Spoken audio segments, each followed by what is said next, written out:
This is Volume 2. Imagine the Gold on Volume 1. Oh, hi, and welcome to another episode of LP and Laundry. If this is your first time joining me, here's the 411. I play one side of an unusual record. We talk about it a little bit before, we talk about it a little bit during, and over the course of it, I'll fold some laundry. It's not really about the laundry, but I have been told that it is oddly compelling. This episode, we are going to be enjoying what I like to call an instrumental specialist, a virtuoso. I call it a lot of different things, but basically it's somebody whose main focus is that they specialize in a particular instrument. So this week, we're going to be going with Man with the Banjo, Eddie Peabody. This is Man with the Banjo, Volume 2. I have no idea what's on Volume 1. I vaguely recognize the songs that are on Volume 2. Now, Eddie Peabody actually was quite popular and quite well known in his time. I imagine he's largely forgotten now, but it's a treat. I've listened to, as I usually do, I've listened to part of the first track just to make sure the volume is right and to make sure it's at least somewhat playable. It's a little scratchy in spots, at least at the beginning, but you'll soon adjust. And well, you know, there's your Earl Scruggs. You've got your bluegrass, deliverance kind of banjo picking, which now is sort of Steve Martin-y, I guess. And then I've got an album from a guy named Richelieu, who is actually sort of repurposing the banjo to play classical music and suites, and of course the requisite version of Malagueña. This is your Shakey's Pizza style banjo. If you don't know what I mean when I'm referring to Shakey's Pizza style banjo, congratulations for being a millennial. Sorry about the student loans. Anyway, how about I get it started and we'll get a move on. Get a move on? Don't go anywhere.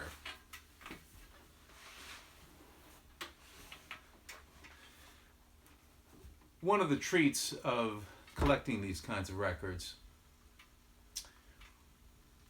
this is Indiana, not where the record's from.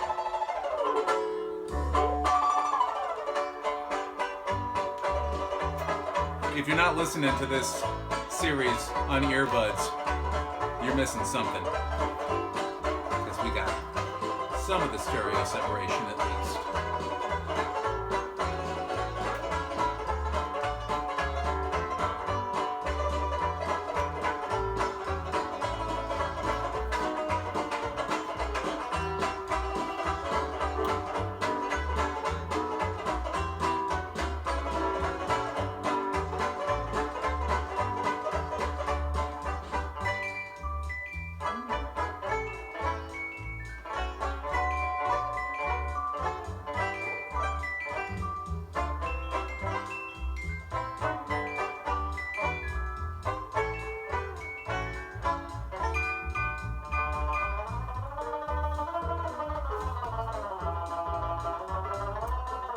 Oh, and parenthetically, this is Indiana back home again in Indiana.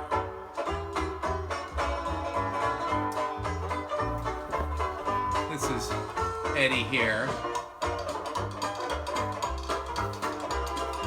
But one thing I've noticed in my years of collecting these kinds of records that don't necessarily have collectability value, right? It's not something incredibly rare, first edition Beatles single or something, is when people marked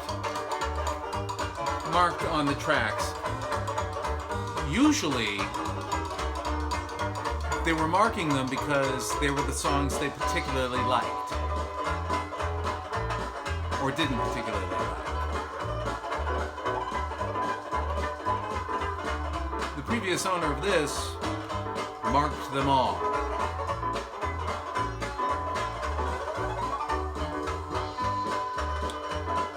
In the same ink.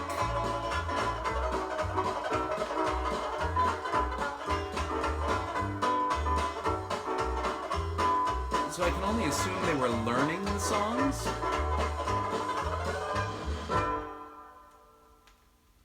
I don't know.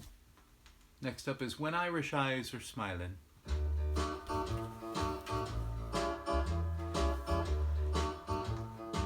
very mod sound to this.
Next up is Bill Bailey, won't you please come home?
Can you be sad hearing that?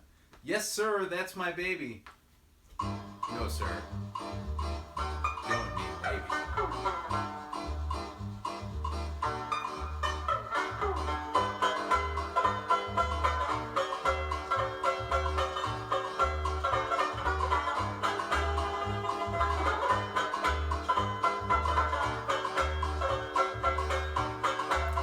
By the way, on a lot of these records, in lieu of a persuasive essay,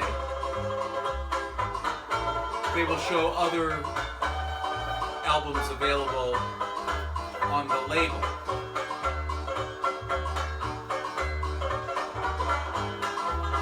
There are 12. They're all this guy.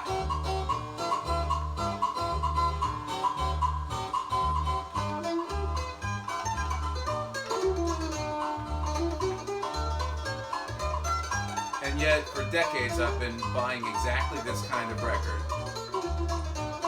And I think this is the first time I've seen them.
Given a vaguely bossa nova feel in that last one there. Cruising Down the River is next up.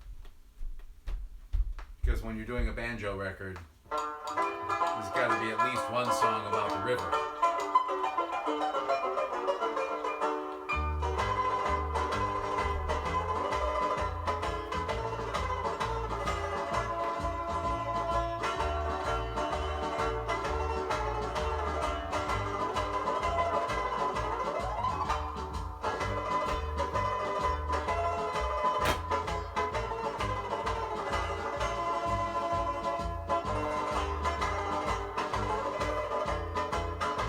What if I just did this the whole rest of the episode?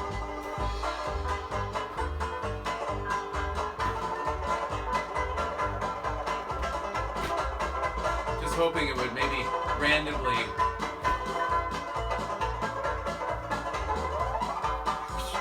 fold it. One thing, it's inside out. But what if folded?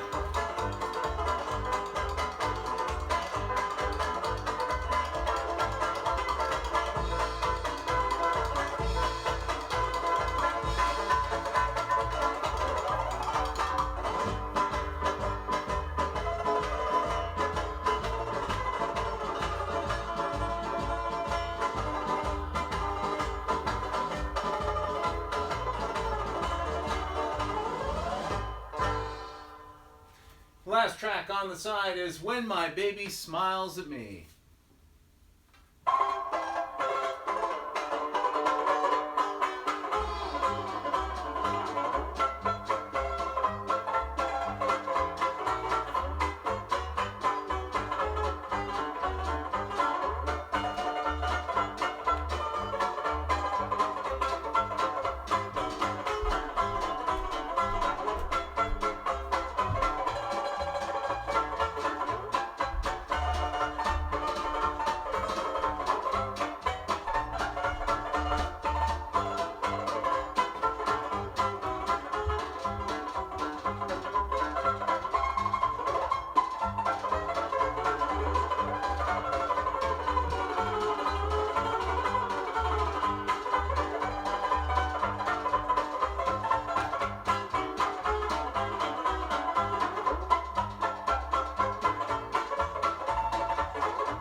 what a lovely time was had by all. Eddie Peabody must have lived a very happy life. Apparently, I did a little bit, some nominal research. He was quite the showman.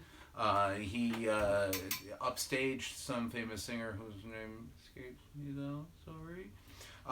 But what a delight that was. I was so pleased when because you see Man with the Banjo. I googled it. It was a relatively familiar name. I'm like, I don't know. Does it really fit the LP and Laundry aesthetic? Is it really consistent with my brand? And then that first track, when it was bouncing between channels, I realized, no, this is absolutely 100% on brand for LP and Laundry. And I would imagine we will be doing side 2 at some point in the future when I get to it. Otherwise, thanks a lot for joining me. If you enjoyed it, as always, make sure that you share, you spread the word, you like, you subscribe, you post it on Facebook or Twitter, or Instagram's not really an option, but I suppose you can share things sort of on YouTube. Feel free to comment or like. All of those good things really all come together in some sort of a massive force to make listening to records in your rec room while you're folding laundry and talking about it to your phone a viral sensation. It could be its own ice bucket challenge.